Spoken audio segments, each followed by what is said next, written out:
and welcome to this episode of the Tech Transit Podcast, brought to you and powered by the Wagon. As always, I am Dan. And I'm not revealing my name actually because of the conversation we had today. I don't want to. Yeah.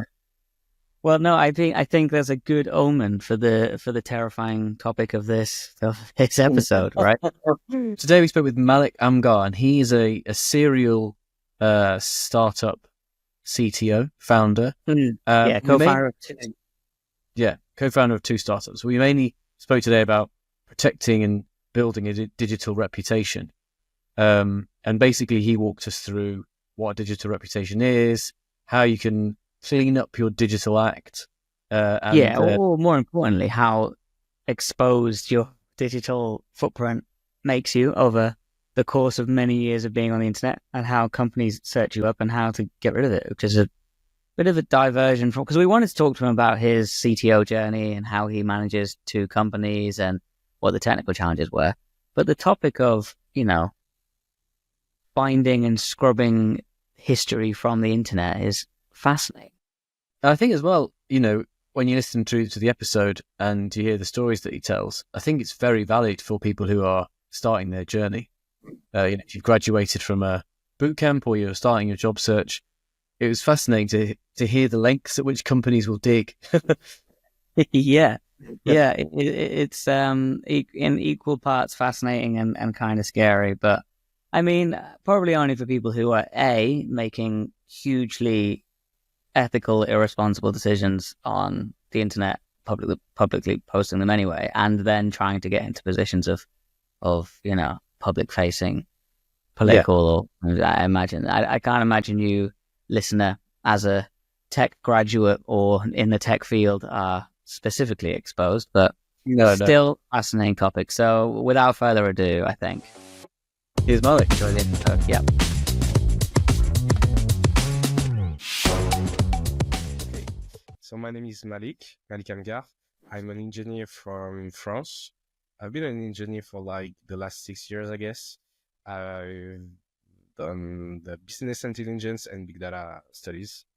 And then just after my studies, I launched Propria Consulting, which is a startup specialized in reputation. And just a year ago, I launched another company, which is The Gift Club, which is a company specialized for shops with it's a marketing SaaS. We help physical shops to get more engagements with their clients, more Google reviews, more Instagram followers, TikTok followers, and more data for the customers. So two startups at once, though. I mean, tell us a little bit about how you fell into running both of them. The first one was during my 2018 internship. I was on Twitter, and that was I think that was Kevin Hart, who had old tweets which came out during this summer, and that was a super bad buzz. And I was like, okay, so why do celebrities not deleting their tweets? I did some quick research, and I just saw that there wasn't any solutions against it. There were a few e-reputation agencies, but they didn't manually, so they weren't able to do it super efficient about it.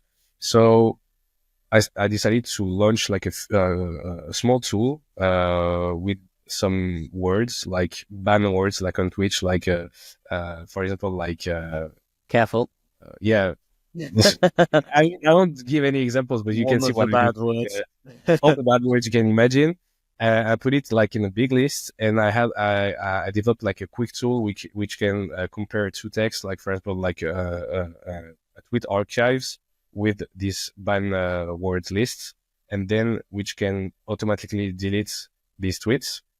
I started to offer this to online reputation companies. They didn't want to use it because we were too small, I guess. So I reverted the market. I was like, okay, so if the B2B don't want me for now, I'm going to market the B2C and target the B2C side. So we switched to the B2C side because we saw that online reputation was a big deal for employment. because 80% of companies at least are going to look for your first name and last name on Google, at least do it, and then they can have like some bigger tools to go deeper, I would say, in the online reputation side. And for the B2C market, it worked. We had like in a few weeks, maybe 200, 300 clients, which were interested by just filling their Twitter accounts. And I guess that was like small steps. Sometimes there was like a client who was like, okay, so I have a friend which is like a soccer player or an artist, a musician, a politician, might need your services. I'm going to talk about you. And then the soccer player or the politician or the musician was like, okay, so I'm interested. Like, I know I have some big issues on my Twitter account, so I need to have I know I said things I shouldn't know. And then we started to gain like a more, yeah, sorry. I wanted to interject here and ask exactly what digital reputation is. I would gather it's your online presence, but there must be a very specific pitch that makes all of this make sense. I guess there are like three sides about the reputation. The first side is like everything you posted from the first time you connected to internet. So it could be like a blog, social networks, MSN back in the day, but like doesn't exist anymore. But all of these leave like a small mark on you, like on internet. So it can be maybe 10,000, 100,000 of things you might have said and posted online, like from all of the social networks, all of the blogs, stuff like that. So that's the first part. Then the other parts would be everything people said or commented or published about you. So it could be pictures of you from your friends on Facebook. It could be, for example, newspapers, articles online. It could be videos of you. It could be anything. So everything that people left you about you on internet. And then the third, I guess, dimension would be what we think of it. Because, for example, a tweet that you posted 10 years ago could be like nothing for you. But for another guy, it could be like a whole new deal. Like, for example, okay, that's super, like, big deal for him.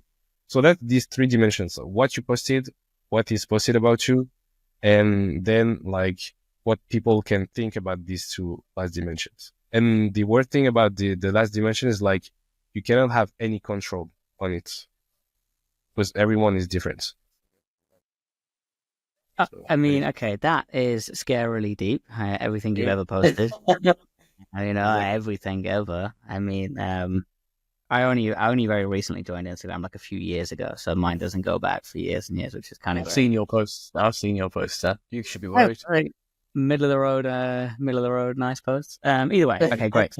That's the concept. Okay, so the next step, what do you do at Propria Consulting that controls it? I suppose control feels like a strong word, but yeah, it's more like, yeah, we have like two sides. First side is our, I guess, first feature is the whole social network cleaning. So, for example, for Twitter, we analyze what you posted, and then based on what you want, we can delete as many tweets as you want.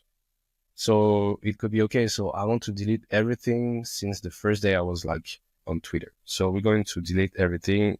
It's about like an hour or something like that. Then it could be, okay, so I'm going to work in the United States. So I'm going to apply for a visa. And I know they are going to look for specific stuff, like politics stuff, for example, or economic stuff, stuff like that. So we are going to use our own AI to prepare, I guess, the model that we're going to use to determine which tweet could be problematic or not. And then we're going to target these tweets and delete them. So that's the first part of our feature. That's what we came out like in the first place. That was our first feature. Then we added the whole private data deletion. So, for example, it could be an old Twitter account or Facebook account that you don't have any passwords or linked email address linked to this account. We can delete it. It could be, for example, newspaper articles or videos about you or photos about you that you didn't post, or it could be your private address. For example, in France, we have when you launch a startup or a company, you have to give your address because your address is linked to the company. It could be sometimes problematic because you don't really want your first name, last name associated to private address, because you can have, like, for example, like cyberbullying. You can have, like, sometimes crazy people who are going to take this information and then, like, for example, follow you in the streets, or if you have children, they can use it against them too. So everything like that, we can delete it because it's private stuff. So that's our second feature, I guess. Well, it sounds a little bit like it's PR, but it's also like, where does the kind of line come? Because it sounds, like when you first mentioned, my friend was a soccer player and he used it. My friend was a member of parliament and he used it. But is this something that, like, for example, job seekers might use, or kind of other people in society where they just want to protect themselves or just clean up their digital footprint? Yeah, exactly. That's why the first feature, which is like the social network cleaning, is like much more important for job seekers, is because you can have tweeted something like 5 years ago that could hurt you when you're looking for jobs. It could be, for example, I had the story because that was this woman, that was this girl. She wanted to work for Total, which is a gas company in France. But a few years ago, she signed a Greenpeace petition online on change.org, and she had, like, her first name and last name on it. And Greenpeace and gas companies are not working together. And so she was scared that Total could, for example, at a point, find her name on this petition and be like, okay, so we don't really want, like, any Greenpeace protester, like, in our company, because it will cause some trouble. How deep do companies go then? Because that's really specific information they would find. It kind of depends on the job. Like, for, I guess, small jobs, they don't go that deep. It could be just like first name and last name on Google.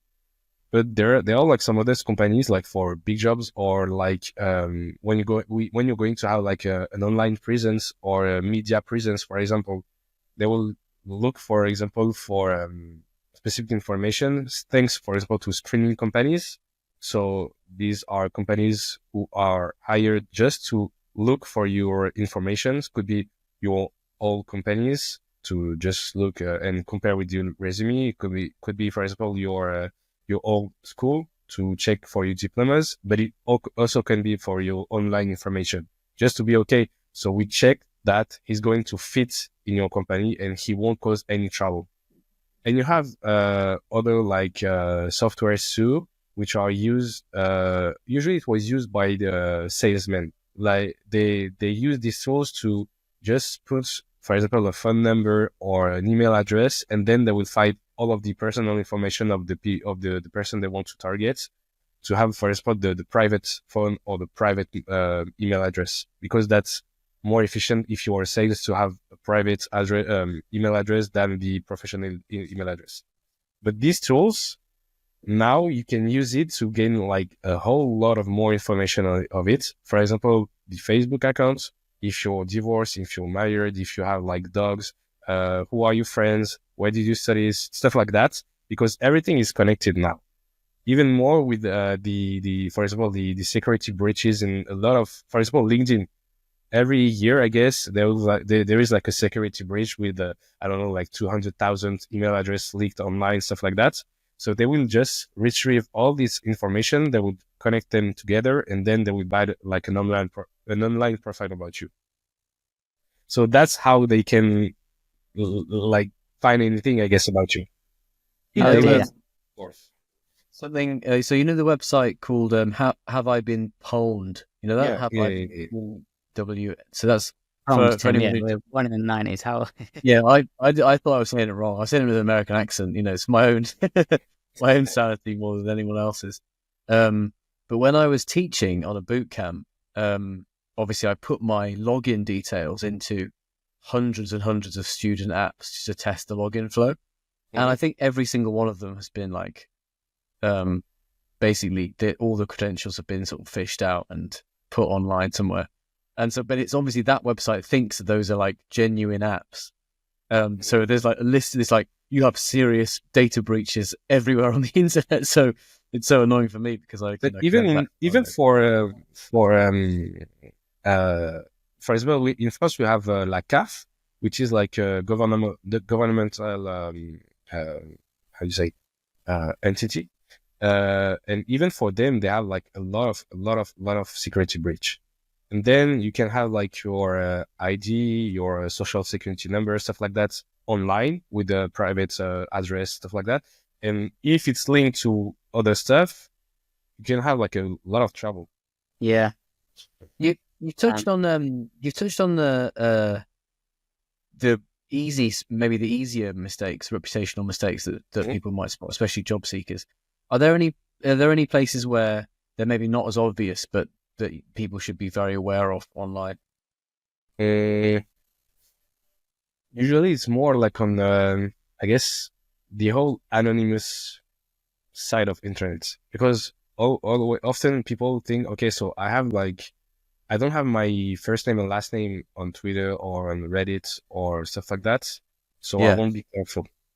So I think that's the biggest mistake. We had like a client. That's when we first started to launch the private data deletion, because at the beginning we only had the social network cleaning. He wanted to run for, not for the mayor, but like he wanted to work at the town hall.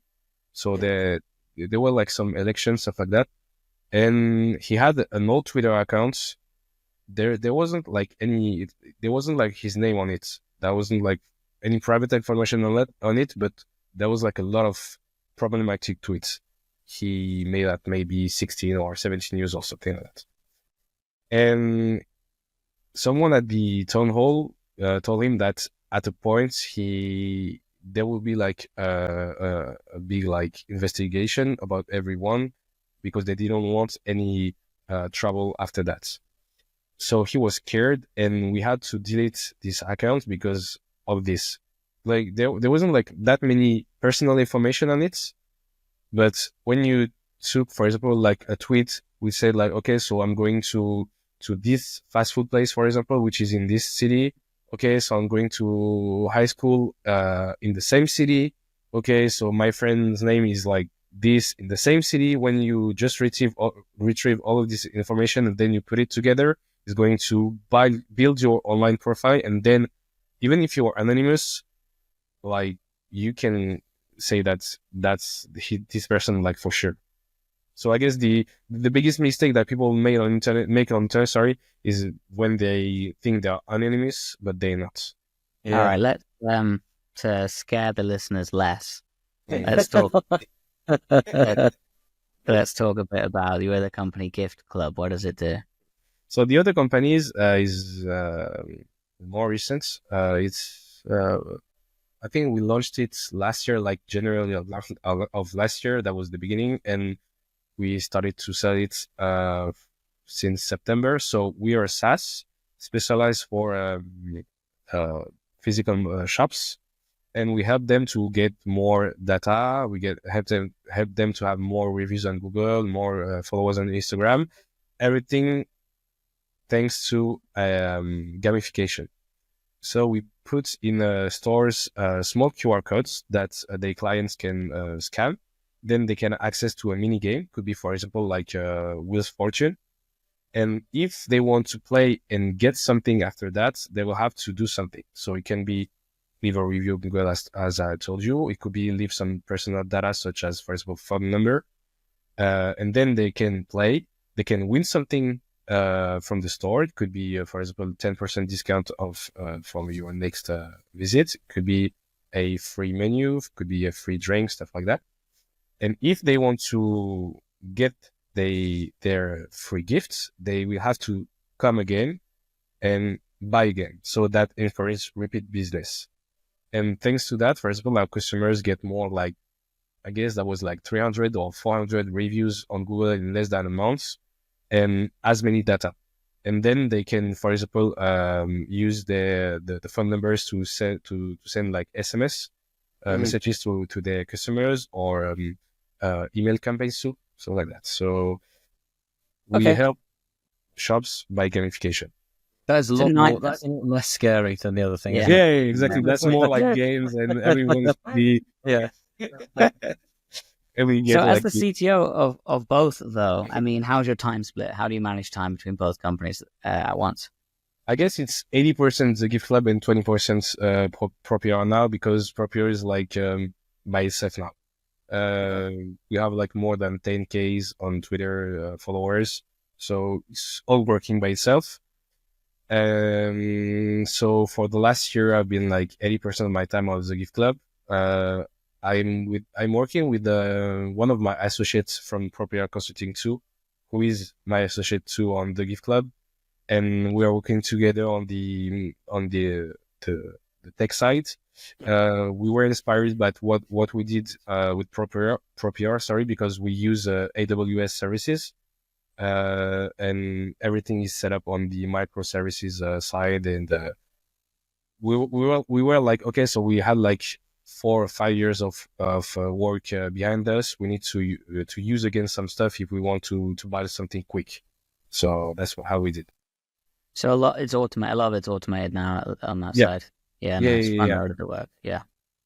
So on that sort of technical side, what are the bigger technical challenges you faced as a startup founder? On the Gift Club, I guess that was translating the sales wishes to tech side, like because on the Gift Club it's more like a sales team.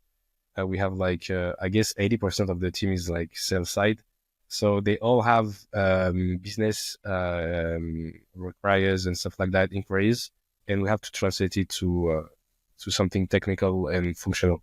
So, for example, for Google reviews, the whole point from the beginning was to check for the reviews. We wanted to have like a big anti-cheat because we don't want to give gifts for free, and if someone didn't leave the review. So we had like a big issue at the beginning because we had to call the Google API, and that was super expensive. So we had to, for example, for this side, if we wanted to lower the price, we had to make some first to recognize where the costs were like going, and then to cut them or optimize them. So I guess the whole point is like translate something business in something functional and not that expensive for our service. Yeah, I can imagine that being quite a tricky thing, how to kind of translate that. Yeah, something that's hard. Yeah, I mean, yeah, I'm trying to think of that through now. That's quite a tricky one to get it like attractive, but also that fits the technical side.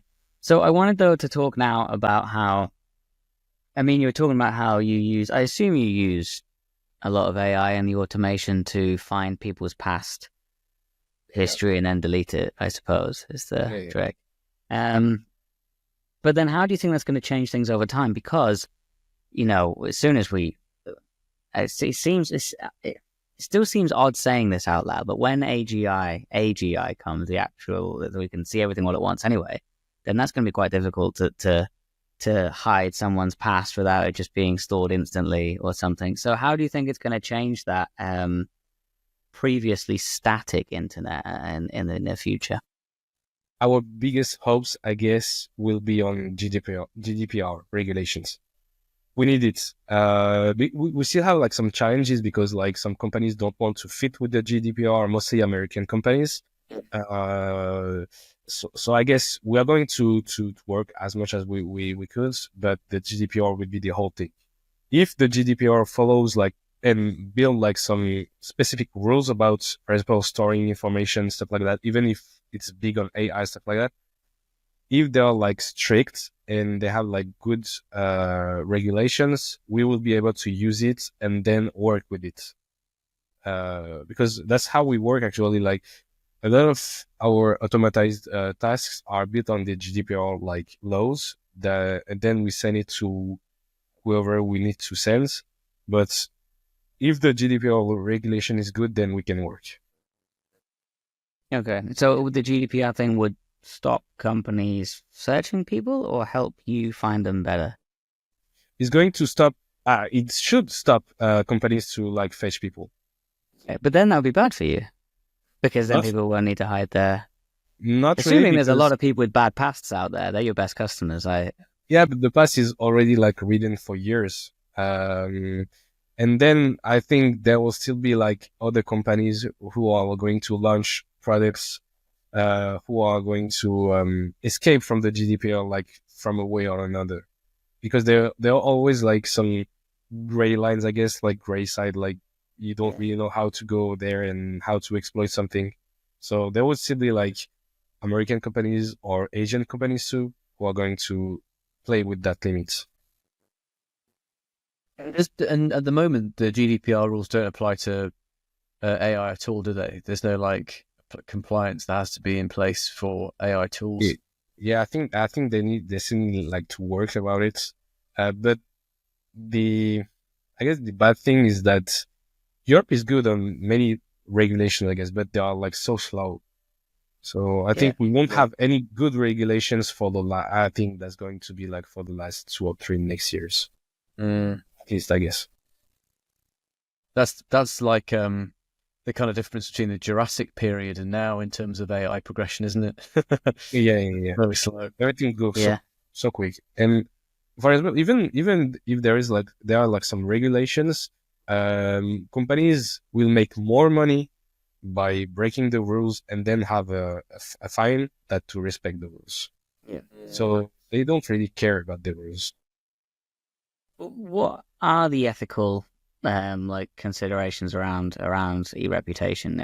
Companies just allowed to deep dive under the guise that it's public information, but they're looking at your MySpace from 2006. How does the line get drawn? If it's online at a point, it's not that private for them. So that's not ethical. But then if you think about it, for them, it's more like don't lose money. For example, we had a story in France. That's a pretty famous story. A brand called Le Slip Français. It's a French underwear company. They had an employee who had the super bad idea to make a blackface on her private story during a party. But then the story spread off. So after a few days, everyone was like, okay, so that person did a blackface. That's like super wrong. Like that was a bad buzz.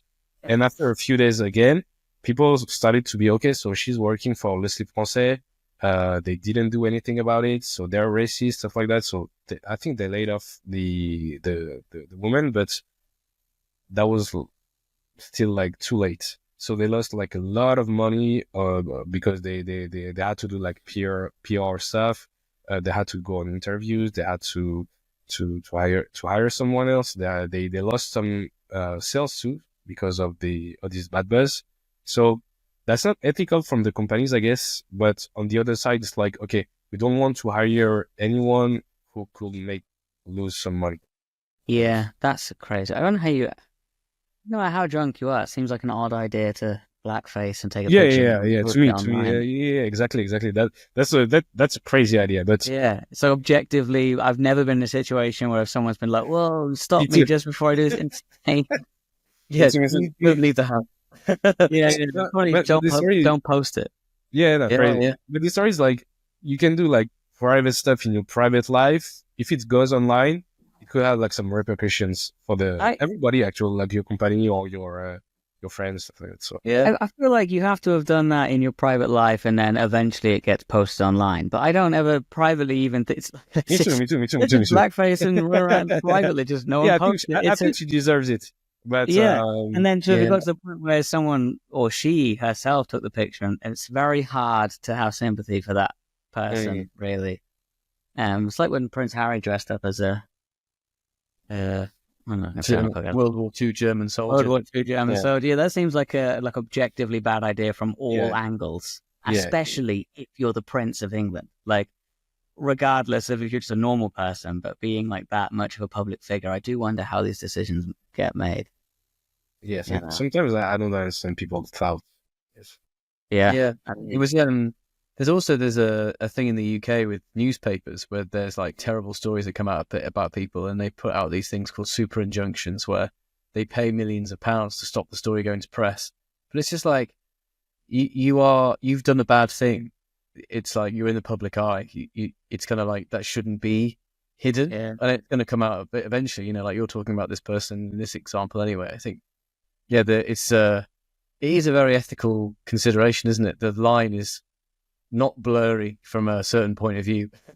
Yeah, but It's such sometimes you have easy. to refuse like people like as clients because the story is like too bad and they want to hide Yeah. like, for example, like newspaper articles, like politicians, stuff like that. They're okay. So I stole 5 million from people, but I had an article from 20 years ago. Can I do something about it? I'm like, well, not with Dude, me. you're a thief. Yeah. Yeah. Not with me. On the other Really? end of the spectrum, we'll be talking about this. The person that springs to my mind, that director James Gunn. You know, the guy that directed Guardians of the Galaxy. Because I think after doing 2 Guardians of the Galaxy films, Disney went back to his Twitter, or someone pulled a tweet up, and they were like, I can't remember the specifics of it, but it wasn't as bad as the story that you just told. But it was still like, you know, they kicked him off. They kicked him out of Disney and the Marvel, you know, direction and all that kind of thing. But he was just so emphatic about it, and so like, you know, he had his fans by that point. He was just like, no, I'm the only person who can do this film. You've got to bring me back to make this final Guardians of the Galaxy film. And they did. They ignored it, you know, even though that it was the sort of like the proof of him doing it there. So I guess the point I'm reaching for is that as a junior or someone who hasn't kind of like earned your stripes yet, you just don't want you want nothing on your name because you haven't got like a reputation yet. You know, you can't just say like, I might have said some bad things in the past, but online, but you know, look at my work, like look at my GitHub. You know, it's like you're kind of you're kind of fighting with both arms behind your back if you don't do this almost. Yeah, exactly. Because you have to prove yourself, sorry, with technical skills, stuff like that. Don't want anything else to then, for example, like, put yourself like in danger, you know? So Yeah, exactly. you have too many things to prove at the beginning of your career, I guess. Yeah. And there are occasions where you can separate the person from the art, like James Corden. Everyone dislikes him strongly, but loves Gavin and Stacey. It's difficult to put them anyway. Reference. All right. So, okay, let's wrap up a little bit with, we spoke a lot really today about the ethical implications of saying shitty things on Twitter and then deleting them after.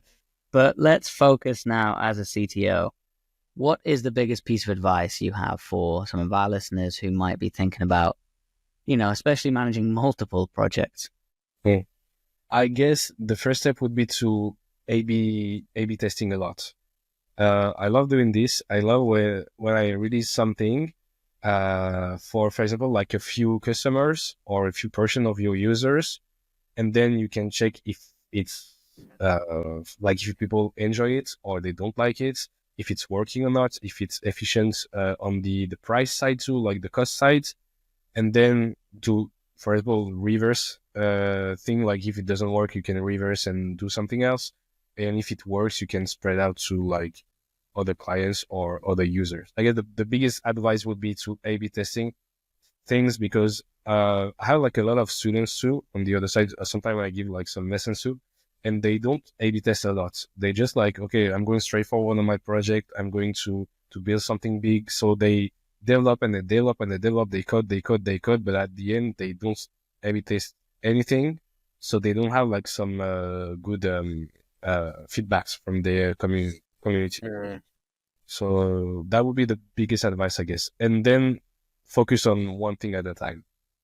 I think I wouldn't have been able to launch anything else from Propria Consulting for the first 4 years, I guess, because I had like too many work and too many things to do on the first one to launch something else. At the student level, are there certain A/B testing tools that you would recommend students to pick up? I guess there is one which is good for a web application, is PostHug. We use it to replay session, some small parts of for example, like a website or a SaaS, stuff like that. So you have videos of your users which are using the app. You can configure like sessions, fingerprints too on it. So you know everything about, okay, so I had like 100% user at the first step, and then at the second test, like 20% of them drops, and then 50, etc., etc. So you know like what's the usage of your the utilization, sorry, of the website or the Cool. What's it called? Posthog. Posthog, yeah, POSTHOG. Nice. Okay, cool. Yeah, nice. And then back to the online reputation topic. What would you say is the most simple but impactful way that job seekers can take care of their online presence? Okay, ahead of time, just don't blackface at parties. Go on. So, and don't work for gas companies if you're member. Yeah. I guess the first one would be like do some kind of a quick research. You can use, no, actually there is like something you can do. You can use your email address, like I guess the oldest one. You can type for example, I'm sorry, you can have a login or logout, stuff like that in the keyword section, because it's going to retrieve all the websites you've been featured on, or you logged at some time of your life on, and then you can do like some small cleaning with this. So everything that you logged in during your life, you can just delete it if you want, because sometimes we don't remember. Okay, so I was on this website. Why on this website? I was on this website. I don't really remember like all of these websites. So I use my old email address. I just put this keyword like sign in, sign out, stuff like that, and then you have like this big list, I guess. And if you don't want to clean many things, I guess the best way to kind of hide it would be to start a blog with your own name, first name, last name, and then use AI to create like some articles about things you love, things you study at school, projects you work on, so you can buy with your own name a good online reputation. I'll hide yourself under fake SEO. Exactly. If you don't want to that's so sorry, just to recap that, because I think that's quite an interesting point. So first of all, your second point first. So build yourself a blog with all your information on it. So that's the first thing that the companies might see. And then explain again the first part. So you can put your old email address into a site to find where you've logged in, or just remember all the places that you've logged in? I don't know. I was like, go to your email address, like your old email address, just log into it and put like some keywords about like subscription or login, logout keywords, because it's going to help you retrieve all the websites you've been on. Yeah, so like go to your inbox and search sign up, and go to the old at the very back of that, and then start deleting manually. That's interesting. Okay, yeah. So I guess that's the easy way to do it, because sometimes it's like so hard to remember everything you've been like on. Yeah, I mean, I actually changed my email address like in the early 2010s, so my teen one is lost with Hotmail. Oh, okay. That's gone miles away. A much more difficult job, I guess. I don't. I'm pretty secure that I'm okay. I wonder then if all of this podcast content will give us clean slates, Tim. Apart from that comment, oh yeah, so will be AI. You need it by the sounds of things with your Instagram account. I only joined Instagram 2 years ago. I'm pretty clean, honestly. You can. I am falsely attributed to some companies on ChatGPT. I asked it I asked it about a company, and it was like, this is a platform being developed by Daniel Parry.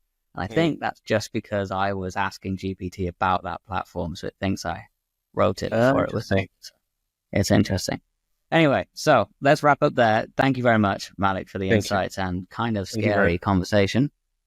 Tell us, then, the listeners, how they can, if they need to use your services, or if they want to use Give Club, how can they find you? So if they want to reach us, like for Propria Consulting, they can go on Twitter and just type Propria Consulting, so PROPR Consulting. If they want to reach the Gift Club, they can go on the Gift with an S club.io. Perfect. On the website. Brilliant. Thank you. Thanks a lot. Very much. Thank you very much.